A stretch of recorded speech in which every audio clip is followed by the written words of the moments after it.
Hey everybody, Tim Smith here for the Cut and Pen. I'm really excited to sit down with my good buddy, Mr. Todd Adolf, and talk all things cutting horses. Todd, thanks for joining us. Tim, thank you very much You for bet. having me. I appreciate it. You very good. As we always do, before we get into this, I'm going to ask you some really stupid questions, Okay. and the first thing that comes into your mind. Okay. No bonus points, nothing like that. But very cowy horse or very athletic horse? Very cowy. Very cowy. Unanimous, very cowy. Very It's been cowy, unanimous, very cowy. Square pin or round pin? Square pin. Snaffle bit or a hackamore? Snaffle bit. Flat bottoms or oxbows? Flat bottoms. Tri-tip or pasta? Tri-tip. Ice cream or pie? Ooh, that's a tough one. I have to go ice cream, I think. Ice cream, all right. Your favorite show bridle? I've got it's a short shank prong, aluminum prong that I use, and we use that on quite a few of them, Okay. and I like it a lot. All right, very good. The very first really, really special horse you got to show? Way back, whenever. The very first great one you got to show? Probably, it was a long time ago. I got to show, I was at Sam Wilson's right out of college, and Sam had a little 4-year-old mare there that he had. It was by son of a dog, and he wasn't getting along with it. And out of the blue, he said, "Show this mare." Awesome. And I got to go in, and it's one of them deals where the less you know, sometimes the better. And if I'd have known what I was riding and stuff, but I got to go in short and mark 74 on her, and it was really good. Yeah. And that was the last time I got to do that. Last time you got to ride her, yeah, for sure, for sure. We're going to circle back to Sam when we hear a little bit further, and you mentioned son of a doc. You know, when we were 30 years younger. One of the most prominent sires in our industry, and I mean we all rode a lot of very good horses by son of a doc. A horse other than one that you're responsible for that you'd like to take a ride on. What is your fantasy horse? Any era. If you had one, you could pick one. I said I want to show that one time. What horse would that be? Not just because you're here, but I got to watch and help MVP last year a lot, and there's great horses everywhere, but he could do stuff to a cow, and I don't think half the people watching him even knew what he did. Yeah. But you could cut a bad cow, and in 2 turns, he owned it. Yeah. And to have a horse that's that smart, and then to have one so strong that could rip a hole in the ground, and then turn over his hind leg like he never even touched the ground. Yeah. And so that was, to get to watch that, and then to get to see you go through that deal, that's pretty special. I would take a spit on him anytime. Along with a lot of other people. I was very fortunate to have the seat I had last year, and we probably didn't appreciate him for how easy he made it look. But I thank you for that. That was very good. What buckle are you wearing? I've got my fraternity, limited open fraternity buckle on. Very good. Very good. I got one here, but I haven't put it on yet. You haven't put it on yet. Awesome. So, awesome. Okay. Cool. So we talked briefly about Sam Wilson. How did we get to here? How did Todd Adolf get to T&K Performance Horses in Wickenburg? So started off, I grew up on a ranch and thought I trained a few horses when I was younger and stuff. But I wanted to go to college, get my at least associate's degree, so I went to Colby, Kansas, and did the repro there. And we had to do a 6-month internship, and our teacher that was doing the repro, Gary Webb, he was from Texas, and he knew everybody, and he got it hooked up to go out to Sam's. So that's when he was home, Bob Baker Dock that year. And just real quick, I get out there. I hadn't been very far from home, so I drive to Texas, and I get there, and I'd only talk to Sam on the phone. And I get there, and Sam's like 14 feet tall, and and a little intimidating. Yeah, Sam Wilson was the original cowboy. Yes. If you can envision John Wayne with a bad attitude, that was Sam. Greatest guy in the world, but he was a man of few words. So go ahead. I didn't mean to cut in. But. I got initiated pretty quick because there was a couple things that happened. First time I got there and met him and stuff, and he said, "How good are you at this breeding stuff?" And I said, well, I did good in school. So he said, good, because I just fired the vet. He said, you're it. So I'm like, okay. So we go through that, and then he starts showing me around. And he takes me to Bob. And Sam's stalls they were concrete halfway up and then chain link fence, and he had Bob right there by the office and everything. And he tells me, he said, you're going to get one chance at this. He said, so you better make it work. So Bob was an orphan. And so he kind of, some people he liked, some people he didn't. Yeah. And so he said, I want you to go in there and catch him. And he said, now, when you do it, he said, he's probably going to turn around and come at you. He said, if you run, you'll never catch him. If you stand there, he said, I promise you'll be fine. So I'm 18 hours from home. He just fired the vet, and now I've got to stand there. And I'm thinking, here's Bob in this corner, and Sam's right behind me. So I really had no choice. But Bob was just eating, and he turned around and looked at me. And just like Sam said, he come right at me. And I stood there, and he put his head down, put the halter on him, and that horse, we were buddies ever since. Yeah. And that was an amazing horse, because he liked you, you knew it, and he'd do anything for you. Yeah. But that was kind of how I got started there. So I had to do my internship there, and so I ended up being there for almost 2 years. Really, yeah. And of course, Bob is Bob Akerdock, world champion cutting Yep. horse, and also I believe was world champion non-pro horse with Non-pro. Sandra Cardwell. Yeah. As Sandra showed him, he was a little horse, but I mean, just amazingly talented. He could do stuff that was unreal. And like I'd seen Sam show him one time, and Sam jumped off.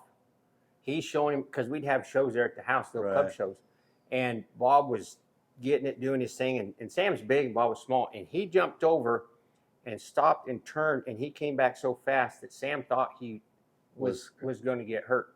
And so he's this high off the ground, he just kind of stepped off. Oh my. And everybody's like, what's going on? Oh god. And Sam said, he goes, there is no way that horse could have done what he did and not.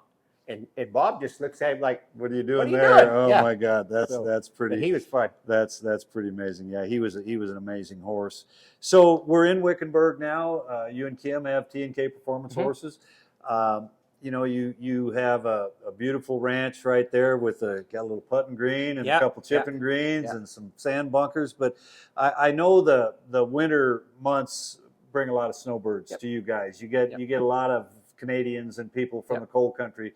Talk to us about that and your program and the lessons that you give and how you structure that in the wintertime. Okay, we Kim and I we were in Colorado, and we were kind of looking for a place, and in Colorado you have to have an indoor arena or you really can't do it. And to buy a big enough indoor to make it work, you kind of had to do some other things, and neither of us, I grew up in Colorado in the snow, and I had plenty of snow for my life, so taking care of cattle and everything. So we just decided to go somewhere warmer. And we went down and looked at some places in Arizona, and we had actually found a place that we were going to buy, and it was on the other side of Wickenburg, and it through the process it didn't work out.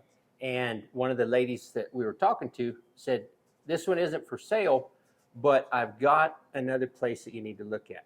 So she took us out there, popped us over the hill, and it was one of them deals. It's like as soon as you saw it, you knew it was going to be good. Be home. And so, funny thing was, you know, we weren't sure that we were going to Arizona, and we're kind of keep it on the lowdown. Well, of course, Tracy Shahady is the one that owns the house. Oh, so gosh. we knew her from California and stuff, so we're talking to her, and the next thing I know, my phone's ringing, and it's Nate Miller, Colorado. She called Nate to check up on us, you know. So Nate knew we were down there. Oh, gosh. So the word got out. But anyway, we had that place. We had talked to him about the appraisal and inspection, all that stuff, and we were 4 weeks out. So we weren't sure what was going to happen. We spent the night there, went back out the next day. Both the appraiser and the inspector called us. They had a cancellation. They did it that afternoon, and boom, within 3 days we had the deal done. So we feel like it was meant to be. And so we moved there and got started. And you know, the weather out there is so good. We started going to some of the shows, and some people that we knew from Colorado that were our customers came out. They wanted to check it out. And our place has 8 RV spots on it. And so they would come down their trailers and stay for, Usually we'd start about October and they stay through May because we've got all the Queen Creek shows there we can go to, and that gets them out of the snow. And anybody that's hauling, you know, if you can get a jump on them in Arizona early in the year, you've got a pretty good shot at it. Where a lot of them guys, you know, they don't even get to go to shows until March or April, so it's tough. But it's such a good place. So we've got the RV spots.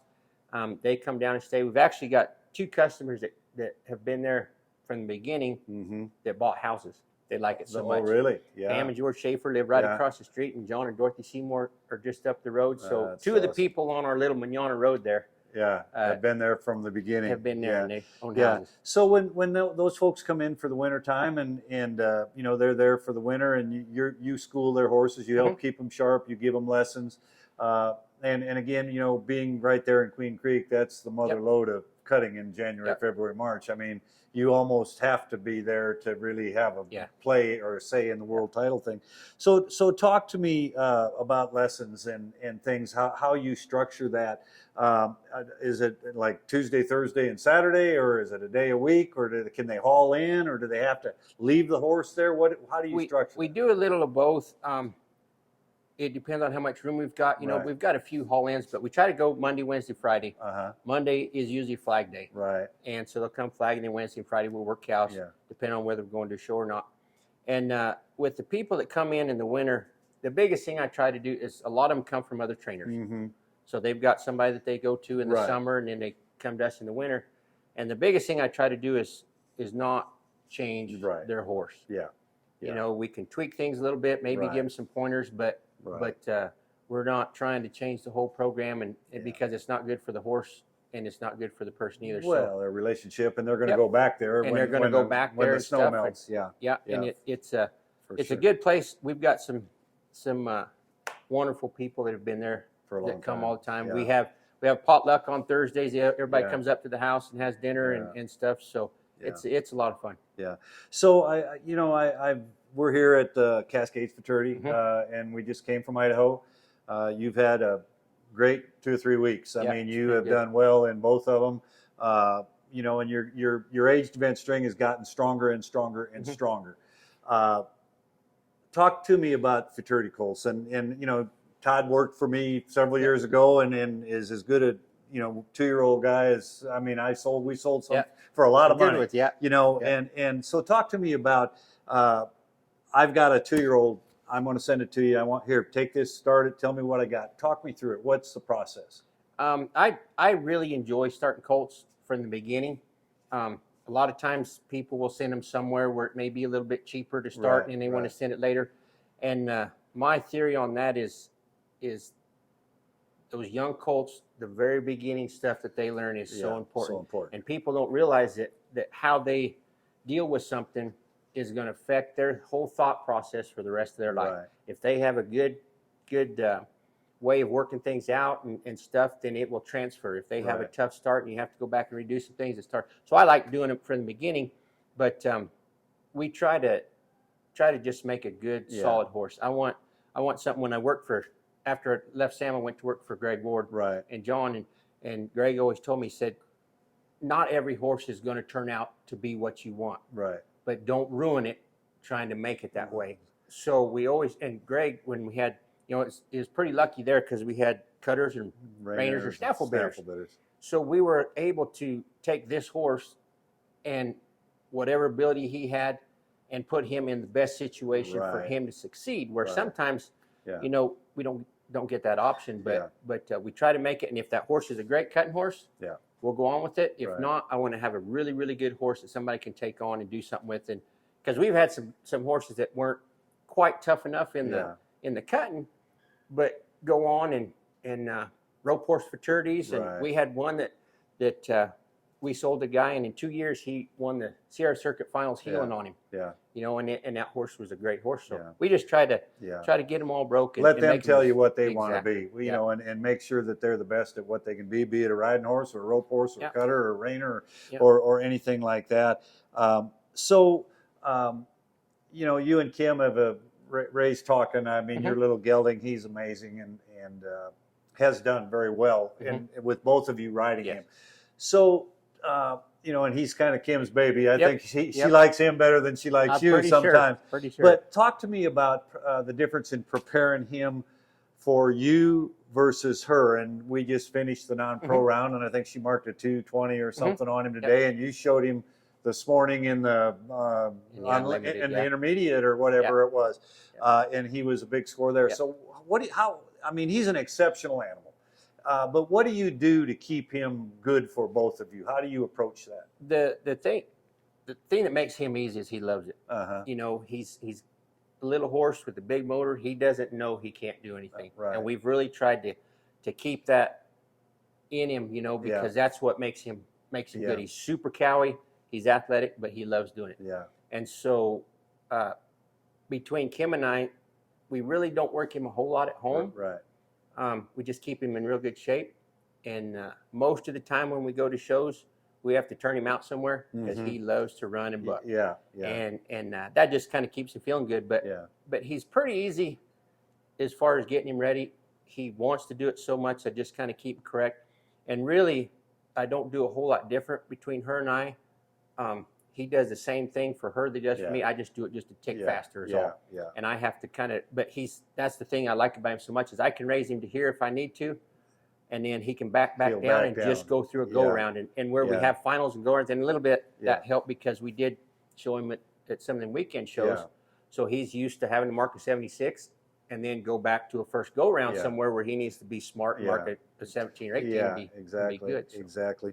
And touch on that just a little bit, the weekend shows, like, I mean, we cut a lot in it together in Arizona, but do you use those weekend shows to prepare for the aged events? I mean, you'll take, him, I know he's very successful on the weekend level as well, but what's your thoughts on taking a young aged event horse and just go weekending him for 4 or 5 days in a row and make him know that, hey, this is your job? I think it's good. It depends on the horse, but they get a chance to figure some stuff out. Right.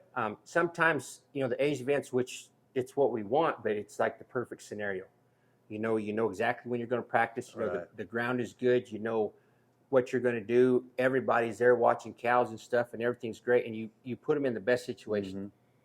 In a weekend deal, you just teach them to figure it out. Do their job. And you get a chance where, a lot of times in the age event, you may coast a little bit and then you step them up in the finals, and some of them can't take that. Right. Well, in the weekend, you're just going. And if it goes good, great. If not, you pull them a little bit and you come back tomorrow. Yeah. But they just get into that routine, and then their confidence gets up because then it's like they'll listen to you how fast we have to go or what we have to market. Yeah. And it's good because they that steady program, sometimes people don't realize they're just like an athlete. Yeah. I mean, if you want to be at this level and you go on vacation every 2 weeks, it's hard to get them back. Yeah. And you may not have to work them hard, but they have to stay, not just physically, but a lot of people don't realize the mental part of it. It is so hard to keep these horses focused.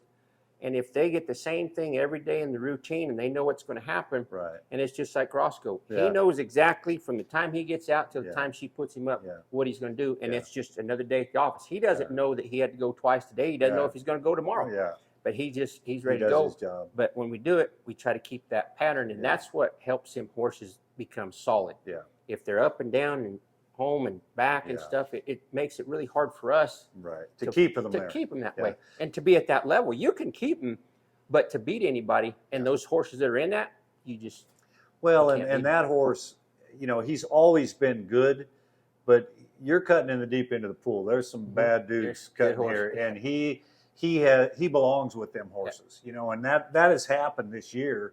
I think he's gotten that good, and that program and the consistency of it is really made him a big time winner. You judge a lot. You're a very good judge, highly ranked judge, and highly respected judge. Just talk me briefly about your thought pattern with Kim or with yourself or with your amateurs. Walk them through a run. What do you tell them when it's their turn to go cut? What are the key points that you want them to focus on? So, Tim, that's probably the biggest reason I started judging. Because I go to shows, and there for a while, I was one of them guys that said, same guys win all the time. Why, and I started judging, and I'm like, That's why. That's why. When you watch these guys and you start to go through that scorecard and you're breaking that run down from start to finish, this guy's got more little things he does that most people don't even see that makes it look so easy, and it's not. Yeah. But he's done it so much. Some of them guys that have won a lot, and then for me, I get to sit there and watch, and I get to see what makes that better. So that has, I think, helped me more than anything as far as my own showing. Right. And so then I can translate that to my customers, and when they go in and have, a bad cut or their horse was great or something, then they can't understand why their score. You can go through it and say, yeah, your horse was good, but you had a terrible cut. You hung on too long. You were off or something. And once you explain it to them, then they kind of get it. Yeah. But unless you take the time to watch some runs and compare them, it's really hard. So one of the things we do after Queen Creek show is everybody picks 2 or 3 runs. And they get the video. So on Thursday night, we have dinner, and then we all sit down, and everybody sits there, and we watch it. And it's not just me, it's them, but we watch, and we go through every one. And it really helps because a lot of times people, they see what you're talking about after that. And so what I use the judging part of it, and then it's my part of giving back to the industry, and I like helping guys out. And I think that, we've got some new things going on in the judges department, and I think it's really come along, and it's really helped me just in the last part sort things out a little bit, and I think it's going to be really good. Yeah, for sure.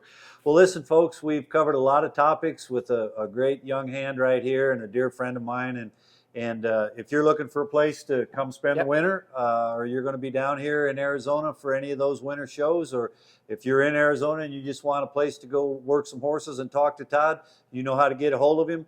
Buddy, thanks for being in the cutting pen. I appreciate it very much. Congratulations on a great show here at Cascades. Thank you.